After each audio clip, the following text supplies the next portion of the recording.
Hello friends, welcome to Affairscloud Learn to Lead. Good morning to all the students. Today we will discuss very important current affairs of 5th and 6th of June 2022. You can see two best images of the day, but today we will discuss very important and the most important current affairs. So watch this video till last. But first of all, you have to download our application Careerscloud from the Google Play Store. After that, log in with your email ID. Then click on this Crack Current Affairs section to subscribe our current affairs for 1 year as well as for 2 years. Both the subscription prices are very much low. But the most important thing, what we are covering under this 1 year and the 2 year subscription, we are providing you daily section. In the daily section, you will receive three things. One is the detailed current affair. Second is the question and answer format of current affairs, but both will be provided in the form of PDF or in the form of ebook. And third is the quiz section, and this can be attempted only on our application on daily basis. Next is the weekly section. Again, we are providing three things. One is the detailed current affair, second is the question and answer format, but both things will be provided in the PDF format, and third is the quiz section, which you can attempt on our application on weekly basis. Next is the monthly section, and in the monthly section we are providing you four type of PDFs. One is the detailed current affair PDF, which is known as study PDF. Next, all the detailed current affairs will be converted in the form of question and answer. That's why it is known as question and answer PDF, so that you can revise all the current affairs in the question and answer format. Next is the best 100 current affairs will be provided. That is also provided in the form of question and answer. And last is the pocket PDF. It means one liner, two liner, or the three liners current affair will be provided to you, so that you can revise these current affairs very quickly before your exam. Next is topic wise current affair. This is very important section because we are providing 20 most important topic wise PDF. If you want to revise one or two particular topics, then you can use this topic wise PDF. If you are a banking student, then we are providing three things. One is detail, second is question and answer format of current affairs, but only related to banking and economy, and third is the quiz section. It is also only related to banking and economy, and you can attempt this quiz section only on our application on monthly basis. Next is exam PDF. If you want to cover all the current affairs before your exam of particular year, then you can use this exam PDF. Next is special current affair section. In the special current affair, we are providing you budget and economic survey. Two things we are providing. One is detail, budget and economic survey. Second is question and answer format of budget and economic survey. It means you can recall that examiner can make these type of questions from budget and economic survey. If you are preparing for your respective state exam, then we are also providing state current affairs, and we are covering every state and union territory. So all these things comes under only one subscription. First of all, you have to just download our application Careerscloud, then click on this Crack Current Affairs section, and you can subscribe for 1 year as well as for 2 years. And if you want 10% extra discount, then you can use this code ASH10. If you have any query, then you can email us on this email ID, or you can call us on this number. So let's start 5th and 6th of June 2022 current affairs. But first of all, you have to like this video, you have to share this video as maximum as possible, and you have to subscribe this channel if you're new on this platform, and join our Telegram group from the description box link, so that you can receive the notification on time.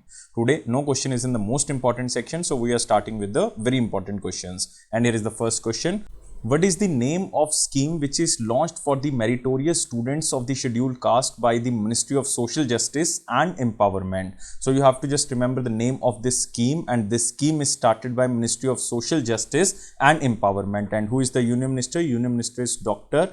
Virender Kumar. You have to remember the name, and name of this scheme is Shresht. So B is the answer. So Union Minister Dr. Virender Kumar. You can also see here the picture of Virender Kumar, who is the Union Minister of Social Justice and Empowerment, launched one scheme which is known as Shresht scheme. And what is the meaning of Shresht? Shresht stands for Scheme for Residential Education for the students in the high schools in the targeted areas. So remember, this is the meaning of Shresht. And the scheme will provide meritorious poor students from the scheduled caste communities whose parental income is less than rupees 2.5 lakhs per annum with free access to a high quality education if the children belongs to class 9 to 12th. And approximately 3,000 such students from the various states as well as the union territories are selected each year under the scheme through a transparent mechanism called the National Entrance Test for the Shresht, which is conducted by the National Testing Agency, or NTA.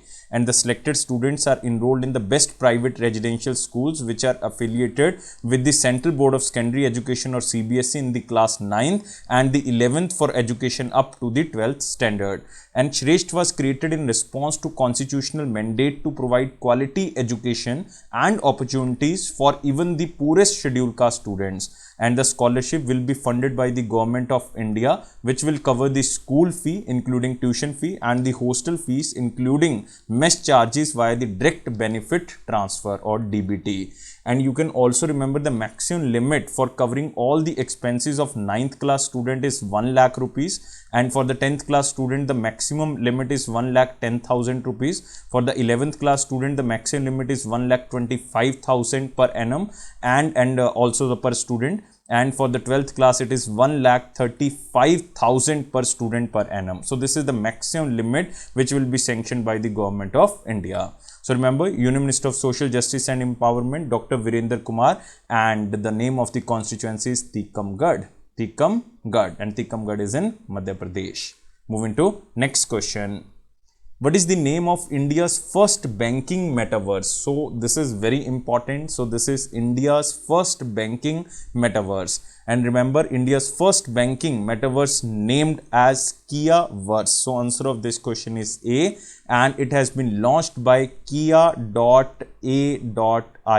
So it stands for Kia Artificial Intelligence, and it is launched in the area of Mumbai in Maharashtra. So it intends to merge use cases of the real world banking with metaverse banking through a avatar or the virtual human based interaction. So remember, Kia.Artificial Intelligence launched India's first banking metaverse, which is known as Kiaverse.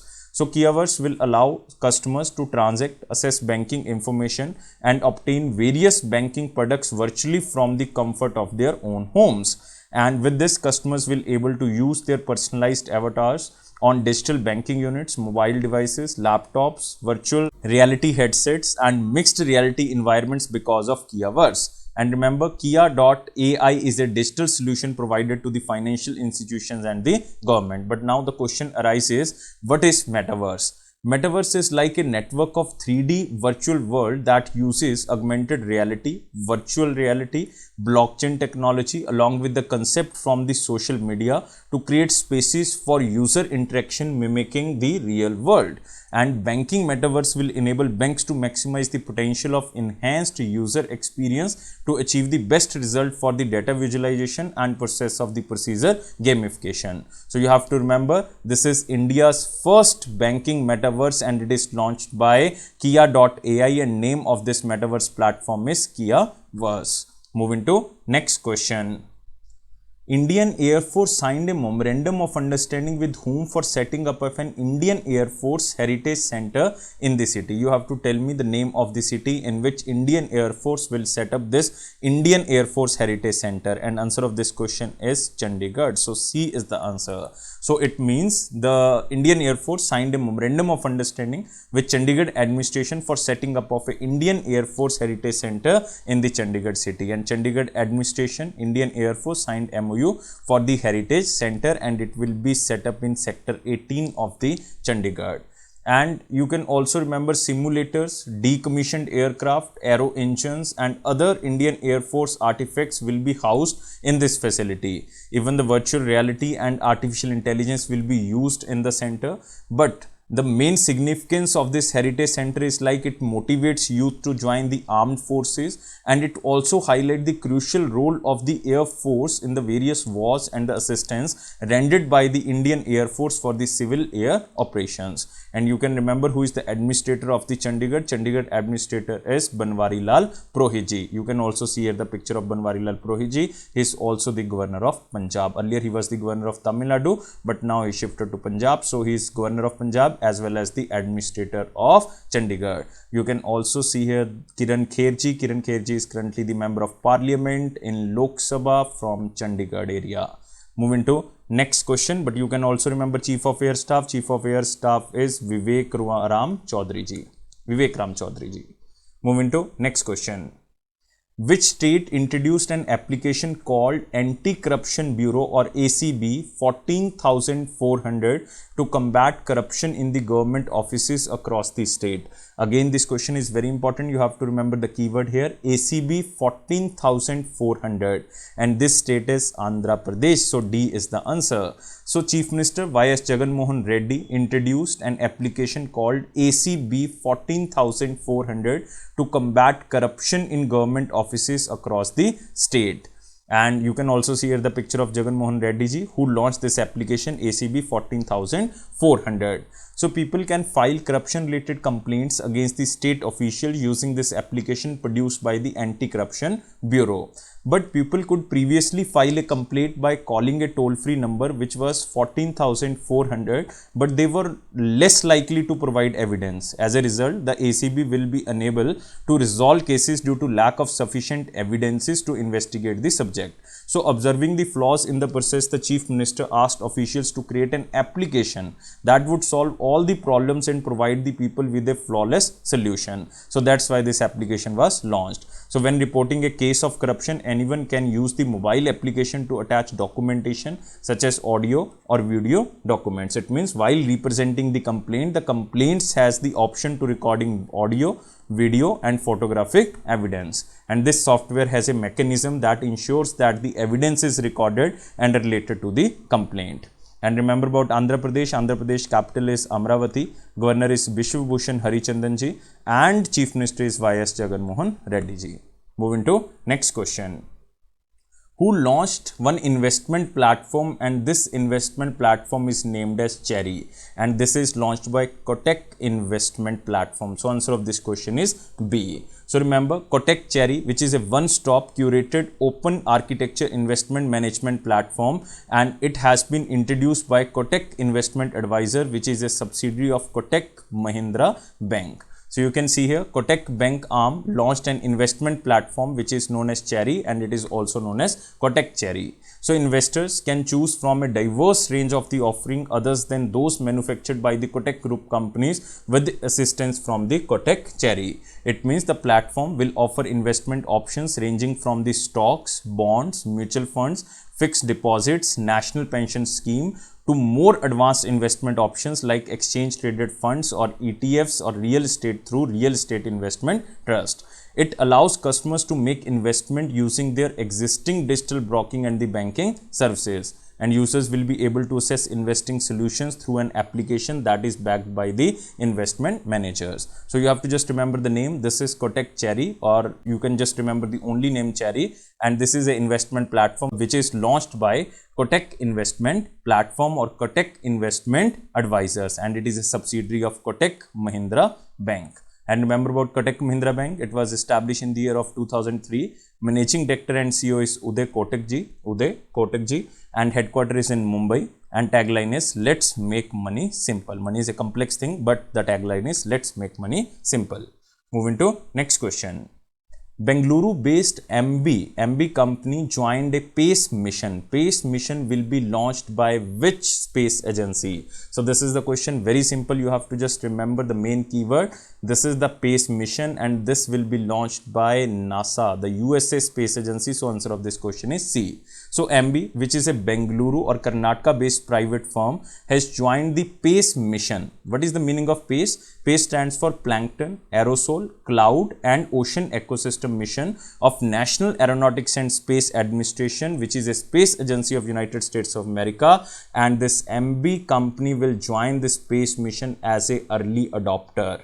So Bengaluru based private firm which is known as Dateer Technology, it is also known as MB, joins NASA's space mission. Remember the meaning of space. Space stands for Plankton, Aerosol, Cloud and Ocean Ecosystem. You can also see this line, Plankton, Aerosol, Cloud and Ocean Ecosystem. So as a part of the space mission early adopter program, MB will integrate valuable space data into its offering. And with access to the NASA's hyperspectral and polarimetric space data, MB air quality data sets will become more accurate.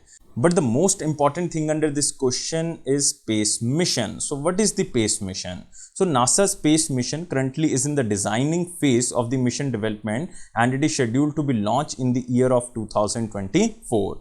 And this will extend and improve NASA's more than 20-year record of satellite observations of global ocean biology, aerosols like tiny particles suspended in the atmosphere and clouds. So the mission will advance the assessment of ocean health by measuring the distribution of phytoplankton, tiny plants and algae that sustain the marine food web. and the data collected under the PACE mission will be used by the scientific communities like universities and the government agencies to forecast weather, as well as it can be also used to develop research that can support the mitigation of the climate change. So this is very important. Remember, the PACE mission is associated to improve the forecast of the weather system, and also it will be launched by NASA in the year of 2024.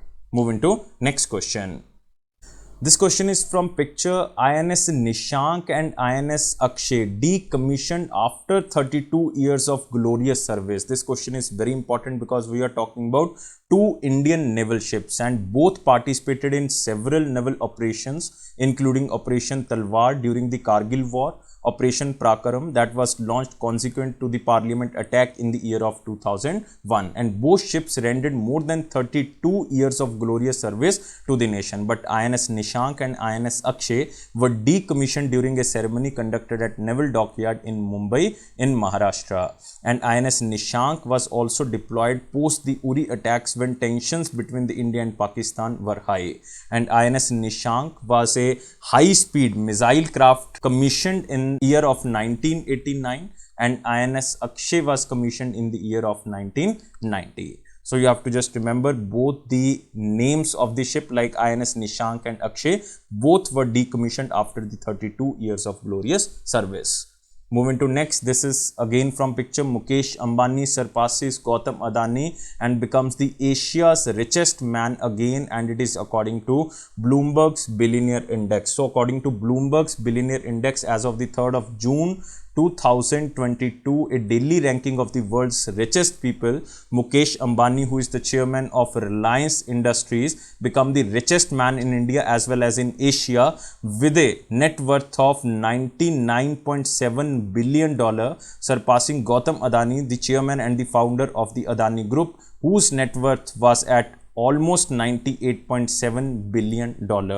So you can see here Mukesh Ambani was ranked as the 8th richest man in the world, where Gautam Adani was ranked 9th on the list. But you can see here, this is Elon Musk. Elon Musk, chief executive officer of the Tesla as well as SpaceX, remained the world's richest man with a net worth of $227 billion. But you can also remember the Forbes, the real-time billionaires list. Elon Musk again tops under this list. So remember, Mukesh Ambani was ranked 6th on the list with a total net worth of $104.7 billion, while Gautam Adani was ranked on the 9th position with a total net worth of the USD $99.9 billion. So in the Forbes real-time billionaires list, Mukesh Ambani is on the 6th position, but in the Bloomberg's Billionaire Index, Mukesh Ambani is on the 8th position all over world. But in both lists, Elon Musk tops. So remember, this is very, very important. And Mukesh Ambani and Gautam Adani are the only two Indians featured on the Forbes real-time billionaires list. Moving to next section, it is our important question section. But first of all, you have to like this video, share this video as maximum as possible, and please subscribe this channel if you are new on this platform, and join our Telegram group from the description box link so that you can receive the notification on time. Here is the question. Central government approved dash EPF interest rate for the year of 2021-22. So recently central government reduced the EPF interest rate. Earlier it was 8.5%, but now it is 8.1%. So answer of this question is A. So the central government has officially approved 8.1% rate of interest on the Employees Provident Fund, which is also known as EPF deposits, for the year of 2021-22, which is down by 40 basis points from the 8.5% provided in the year of 2020-21. And the decision regarding interest rate cut was taken in the March of 2022 by the Employees Provident Fund Organization, which is also known as EPFO. This new interest rate is the lowest since 1977-78, over 4-decade low, when it was stood at 8%. Now it is 8.1%. So it is lowest interest rate since 1977-78. And Ministry of Labour and Employment will credit this fixed rate of interest for financial year 22 to each member of the EPF scheme. And remember about EPFO. EPFO parent ministry is Ministry of Labour and Employment, and Centre Provident Fund Commissioner or CPFC is Neelam Shami Rao. You can remember the name, Neelam Shami Rao, and its headquarters is in New Delhi. Moving to next question, it is again from picture, digital payments in India. This is a list or this is a report which is issued by PhonePe. So in accordance with the report titled Digital Payments in India, a US $10 trillion opportunity. This report is released by PhonePe in collaboration with the Boston Consulting Group. Value of the digital payments in India is expected to increase threefold from the current $3 trillion to the $10 trillion by the year of 2026. So therefore, by 2026, Indian digital payments will constitute 2 out of 3 payment transactions, and digital payments will constitute nearly 65% of all payments by the 2026, up from the current 40%. So just remember, digital payments in India, this report is published by PhonePe.